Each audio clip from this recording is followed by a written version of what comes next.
In fact, the BJP lost in Ayodhya. അത് മാത്രമല്ല BJP അയോധ്യയിലും പരാജയപ്പെട്ടിരിക്കുന്നു എന്നത് നിങ്ങൾ മനസ്സിലാക്കണം. They lost in Uttar Pradesh.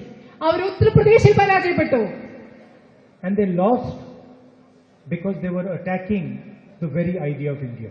അവരെന്തുകൊണ്ടാണ് BJP പരാജയപ്പെട്ടത് നിങ്ങൾക്കറിയാമോ? BJP പരാജയപ്പെട്ടത് ഇന്ത്യ എന്ന ആശയത്തെ അവർ ആക്രമിക്കുകയായിരുന്നു. അതുകൊണ്ടാണ് BJP ഈ തെരഞ്ഞെടുപ്പിൽ പരാജയപ്പെട്ടത്. In our constitution, India is called a union of states.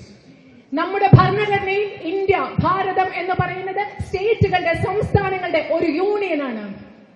India is a union of states, of languages, of history, of culture, of religion, of tradition. ഭാരതം എന്ന് പറയുന്നത് ഭാരതം വിവിധ സംസ്ഥാനങ്ങളുടെ, വിവിധ പാരമ്പര്യങ്ങളുടെ, വിവിധ ചരിത്രങ്ങളുടെ, വിവിധ സംസ്കാരങ്ങളുടെ, വിവിധ ഭാഷകളുടെ ഒരു സമ്മേളനമാണ് ഇന്ത്യ എന്ന് പറയുന്നത്. Kerala has its own language.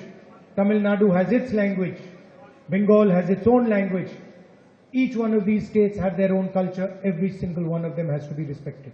കേരളത്തിന് കേരളത്തിന്റേതായ ഭാഷയുണ്ട്, തമിഴ്നാടിന് തമിഴ്നാടിന്റേതായ ഭാഷയുണ്ട്, ബംഗാളിന് ബംഗാളിന്റേതായ ഭാഷയുണ്ട്. അത് മാത്രമല്ല ഈ ഓരോ സംസ്ഥാനങ്ങൾക്കും അവരവരുടേതായ ചരിത്രവും പാരമ്പര്യവുമുണ്ട്. ഈ എല്ലാ ചരിത്രങ്ങളും, ഈ എല്ലാ ഭാഷകളും, ഈ എല്ലാ സംസ്കാരങ്ങളും ബഹുമാനിക്കപ്പെടേണ്ടതുണ്ട്.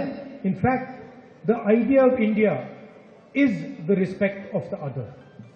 യഥാർത്ഥത്തിൽ ഇന്ത്യ എന്ന ആശയം എന്ന് പറയുന്നത് മറ്റുള്ളവരെ, മറ്റുള്ളതിനെ, അപരരെ ബഹുമാനിക്കലാണ്. And the symbol of respecting the other is the Constitution of India. മറ്റുള്ളവരെ ബഹുമാനിക്കുക എന്നതിന്റെ അടയാളം എന്ന് പറയുന്നത് ഇന്ത്യയുടെ ഭരണഘടനയാണ്. This Constitution embodies the ideas, the traditions of our country. ഈ രാജ്യത്തിന്റെ ആശയങ്ങൾ, ഈ രാജ്യത്തെ രാജ്യമാക്കുന്ന ആശയം, ഈ രാജ്യത്തിന്റെ പാരമ്പര്യം, ഇതിന്റെ എല്ലാം മൂർത്തിമത് ഭാവമാണ് ഇന്ത്യയുടെ ഭരണഘടന എന്ന് പറയുന്നത്. It guarantees fairness to all histories, traditions, cultures,